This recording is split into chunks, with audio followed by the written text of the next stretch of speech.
ગિરનાર સિદ્ધ ભૂમિમાં ભવનાથ તળેટીથી જંગલ વિસ્તારમાં એક એવું ભૈરવ દાદાનું સ્થાન છે જ્યાં રાત રોકાવું અશક્ય વસ્તુ છે.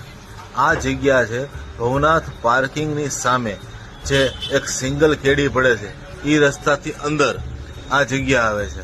આ જગ્યામાં મુખ્યત્વે ભૈરવ દાદાનું સ્થાન છે, એક હવન કુંડ છે અને 3 સાધુ આ જગ્યા ઉપર ભજન કરી ગયા છે જે તમને આગળ જણાવું.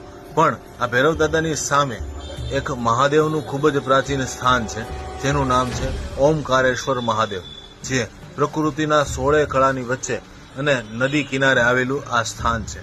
અને સાથે ઉપર એક સમાધિ આવેલી છે, એક ધૂણો આવેલો છે અને સાથે હનુમાનજી મહારાજ અને હનુમાનજી મહારાજની પાછળ એક ખૂબ જ જૂની પ્રાચીન ગુફા આવેલી છે. આ જગ્યા ઉપર 3 સાધુએ ભજન કર્યાનો ઉલ્લેખ મળે છે, જેમાં ઓમકાર ગિરી બાપુ, પછી રવિગીરી માતાજી અને દેવગીરી બાપુ.